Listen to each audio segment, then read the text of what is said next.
So I'm quite certain that you've come across at least one of these symbols while scrolling through the internet recently. But what do they really mean?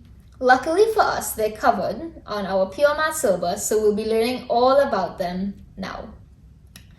Firstly, what is an inequality? An inequality is the relation between two expressions that are not equal. Alright, so we're used to the equal sign and solving accordingly. However, what if a variable was greater than the next? How would we represent this information? Let's look at this example. It states that Rahima is taller than the Burj Khalifa. So we have two variables and it's stating that one is greater than the other. Alright, so there's certain symbols that we can use to represent this information. So let's say Rahima's height is A. We could represent it by A. And the height of the Burj Khalifa is represented by B. So how can we represent Rahima is taller than the Burj Khalifa? We can say that A is greater than B. Okay? So that sign, this means greater than. Okay? And this means less than. So we can say B is less than A. The height of the Burj Khalifa is less than the height of Rahima, because that's what the statement is saying anyway, right? So unfortunately, we can't represent it like this because I don't think mathematics accepts it as yet, right? But we can write it in this form. So I know what you're thinking now. How am I going to remember what direction the sign is? Which one is less than, which one is greater than? And this is where I invited our friend Dino to come help us, okay? So Dino is a hungry dinosaur. As you can see, he's telling Groot that he's hungry. And we all know how well that conversation went, right? So he's telling Groot that he's hungry. And Dino is so hungry that if you put something in front of him and it's not big enough, he's not going to want to eat it. So if you give him two options, the greater quantity is what he will always go for. All right, so pay attention to that. And I also want you to pay attention to the shape of Dino's mouth. You notice that Dino's mouth is actually the shape of an inequality sign. So Dino's mouth will always face towards the greater quantity, okay? So look at this. This means less than. This means less than or equal to. So as you can see, half an equal sign below the less than sign. So that's less than or equal to. Greater than or equal to, and a diagonal line through the equal sign means not equal to, all right? So getting back to Dino, we can look at this example. Dino is proposed with two numbers. However, like I said, he's going to face towards the bigger number because he's going to want to eat that bigger number, the greater quantity. So that's how we know which way to face the inequality sign. So 2 is greater than 1 because Dino's mouth is going to want to face towards the 2. Another way you can represent it is, remember it, is the smaller side is going to face towards the smaller number. You can also see this is shaped like an L. So this means less than. And this is a backwards L, so it doesn't work like that. So this means less than. So there are a bunch of ways that you can remember it. If you want to remember it the cooler way though, remember Dino, okay? So, and then we can look at the or equal to signs, all right? So an example would be, x is greater than or equal to 11. This means that x can be 11, 12, 13, going on, right? However, if x was greater than 11, x cannot be 11. So it's just saying that x is greater, so it'll be 12, 13, 14.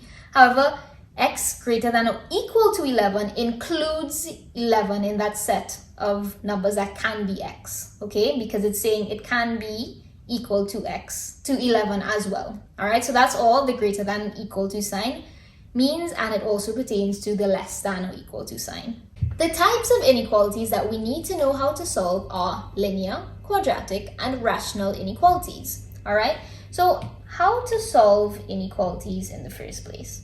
These are very similar to how you would solve a regular equation. All right, so our main goal is to solve the inequality, okay? But how do we solve the inequality? To be able to solve an inequality, our end goal is to get a variable on its own. So whatever variable they give us, in most cases x, you have to get that on its own. You have to get a value for x, all right? So in an equation, if you were given x plus 3 is equal to 2, to be able to solve this, we'd want to get x on its own. So it'll be 2 minus 3, which is equal to minus 1. So we have a value for x, which is minus 1 in this case, and that's how we solve the equation. Similarly to inequalities, if we had x is greater than 7, this is an answer to an inequality, all right? How do we get there now? To do this, the process includes multiplication, division, addition, or subtraction. And you need to know where to apply each of these to get to the answer, okay? But there's a little minor change that you have to be aware of, all right? We must always pay attention to the direction of the sign. And when does the sign change? If we have to multiply or divide throughout by a negative number, that sign must change directions. That sign has to flip, okay? I'm gonna say this one more time. We must watch out for negativity, because if we multiply or divide both sides or throughout by a negative number, that sign has to change directions, okay? So let's look at this example here. We can see minus 2x is less than minus 10, all right? So minus 2, to get x on its own, we have to divide both sides by minus 2, all right? And since it's negative 2, we need to change the direction of the sign. So we divided both sides by negative 2, but it's no longer less than anymore. It is now greater than. So x is greater than 5, and that's how we solve that. And you also need to be aware, if you want to switch the whole thing around, you must make sure that the inequality is facing the right direction. So for me, at the end, if the x is on the right hand side, I just like to bring it over on the left hand side. I just think it looks a bit better, but it's up to you. Just make sure, if you want to do that, that the inequality is facing towards the right direction, okay? Linear inequalities. Let's solve this question. It states to solve 2x plus 4 is less than 3. So our aim is to get x on its own. To do that, we're going to want to get rid of the 4 first, bring it on this side. To do that, we have to subtract 4 from both sides. So we end up with 2x is less than minus 1. And now to get x on its own, we must divide both sides by 2. And why don't we change the signs? Because 2 is a positive number. We are not dividing by a negative number. Because if we were, we would have to change the signs. So our answer is x is less than minus a half.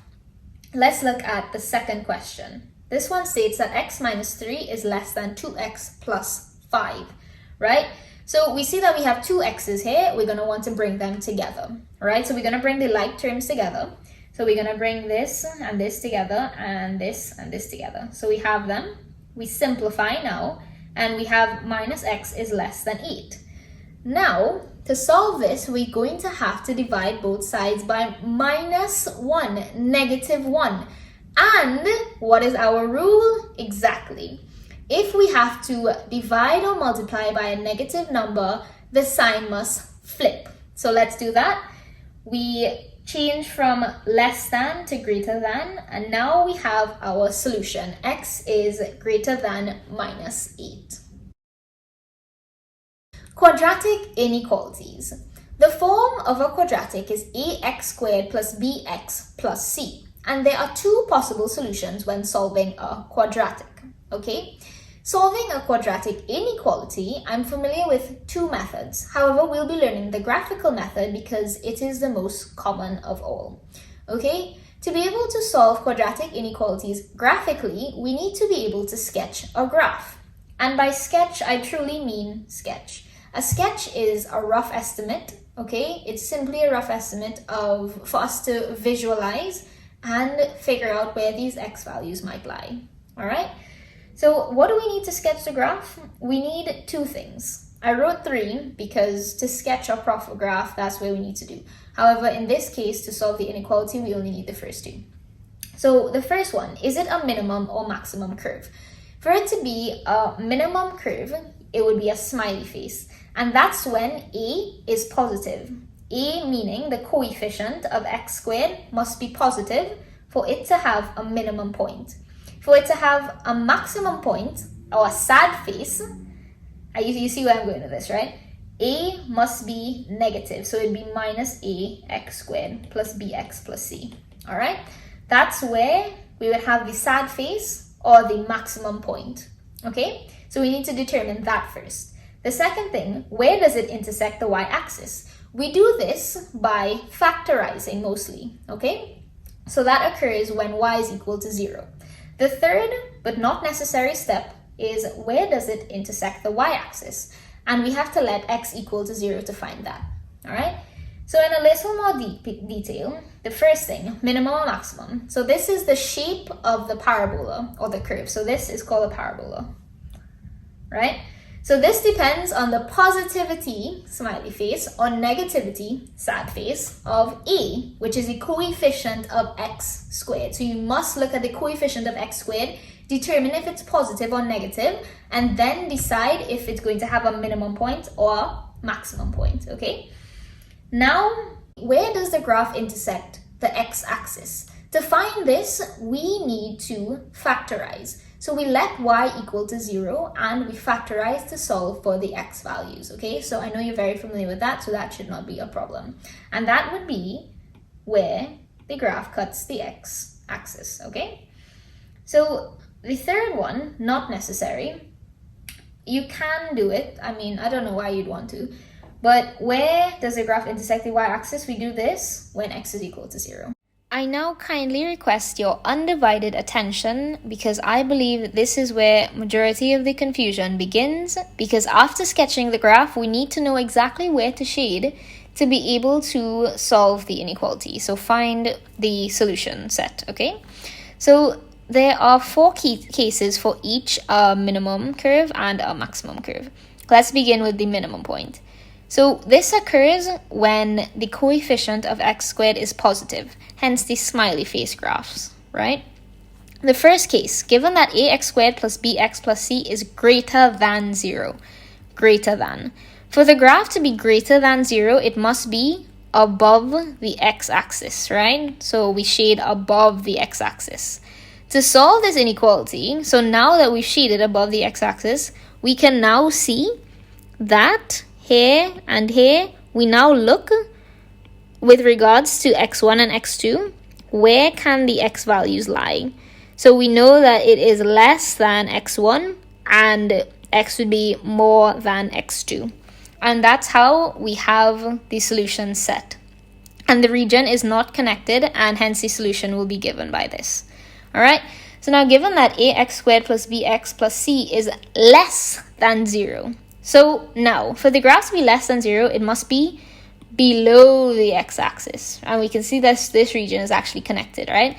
And later on, you'll notice the solution set is connected as well. So to solve this inequality, we must find the x values that give us negative y values, less than 0, right? From the graph, we see that if x is more than x1, so with regards to x1, we can see it's more. And with regards to x2, it's less, right? So that's the solution set, and that's where we get the negative y values. So the solution will be given by this because the region is connected, all right? The third case, given that ax squared plus bx plus c is greater than or equal to 0. Great news. It's exactly like how you would do it for this one, greater than 0. And the only thing that changes is the sign. Okay, so you add one line below, the equal, like half an equal sign below, and that's it. And luckily for us again, it's the same thing as this. You would just do it, you just add a half an equal sign, and that's how you would do it for this as well. So let's go through this, let's just run through it really quickly. To find a region that satisfies a quadratic inequality that is greater than or equal to 0, we follow the same method as if it were greater than 0, which is what we went through above, right? So the only change is the inequality symbol that we use. And you'd notice that the solutions are the same except for the sign is different, right? And the same thing for this one, just change the sign when it comes to this. Now on to quadratic inequalities with a maximum point. So this occurs when the coefficient of x squared is negative and hence the sad face. So the sad face graphs are here. So notice that it's a negative in front of the a now, all right? So negative, negative. The first case is negative ax squared plus bx plus c is greater than 0. So at this point, we see that the graph shape has changed versus this one up here. So it's no longer a smiley face, it's a sad face. So for the graph to be greater than 0, it must be above the x-axis. And we notice that above the x-axis here is now connected. So to solve this inequality, we must find the x values that give us positive y values. From the graph, we see that, so let's look at this here. So the x values at this point would be greater than x1 and less than x2. So that's the solution set here, and it's connected, the region is connected, hence this solution set. All right, given that ax minus ax squared plus bx plus c is less than 0 now, we see this region is no longer connected anymore. So for the graph to be less than 0, it must be below the x-axis. To solve this inequality, we must find the x values that give us negative y values, right? So these are the negative y values. We need to find this set and this set. So we can see that this here, these x values here, are less than x1, right? So x would be less than x1 and here more than x2. So that's where we get the negative y values. And the solution will be given like this because the region is not connected. And just like what we did above, the same thing, except the sign will change. The symbol will change, right? So it's the exact same thing. So take your time and try to learn it. It's straightforward if you understand it. So go over it again if you need to, and try to really understand it.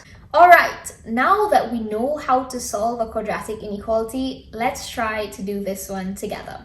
So this one says solve minus x squared plus 6x plus 7 is greater than 0. So the first thing we would do is factorize and determine the x-intercept. So we factorize normally, just like how you would do so in a normal equation, a regular equation with the equal sign, and we factorize to get our x values. X is equal to 7 and x is equal to minus 1. So now we have our x-intercepts.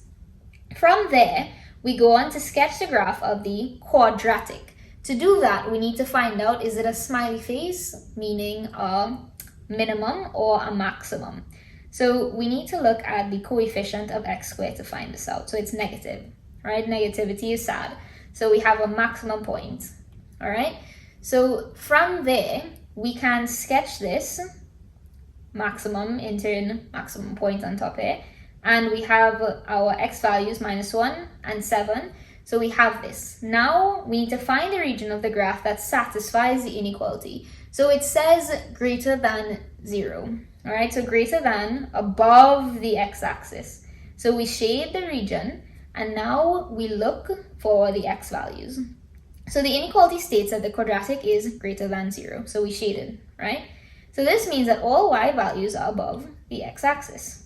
From the graph, we can see that, so let's look for it ourselves.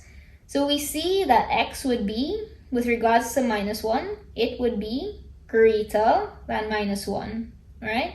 So x would be greater than minus 1, and x would also be less than 7. So these are our solution sets, and because the region is connected, this is how we would write our solution set. Finally, let's take a look at rational inequalities. So these rarely come up. I haven't seen one, but I know there are big possibility in your IAs. So let's go through them now. So rational expressions are given by the quotient of two functions. So that means x over y. This is quotient, right? So it's division. So to solve this type of inequality, it's one rule. You multiply throughout by the denominator squared, okay? So all you have to do is square the denominator and multiply that by both sides. So let's do that. Let's look at this example. 4 minus x over x minus 2 is less than 3. All I have to do now, check out this denominator, square it, So I squared it and I multiplied it on both sides. And from there, I simplified, okay? And when I simplified, I got a quadratic inequality. And now we know how to solve quadratic inequalities. So I did that, I got a solution, and that was it. So to solve a rational inequality, multiply throughout by the denominator squared, simplify, solve, and that's it. And to our final and favorite chapter of the video, past papers. So let's look at 2013, and it states to solve the following. 3x squared plus 4x plus 1 is less than or equal to 5. So let's begin. The first thing we do, factorize and get our x values. So we get x is equal to 2 over 3 and x is equal to minus 2. So from there, we sketch our graph. We determine that because x, the coefficient of x squared is positive, it's going to be a smiley face, which means it has a minimum point. So we have our x values and we have the shape of our graph, so we sketch it. And now it says, look at this, less than or equal to. So less than or equal to means below the x-axis, so we shade that area. And now we determine our solutions. So the x values, where are they? So we can see that the x is more than minus 2 in this case. So it will be more than or equal to minus 2 because that is the original symbol. And x is less than or equal to 2 over 3 and hence our solution set here. Okay, so that is how you solve the quadratic inequality.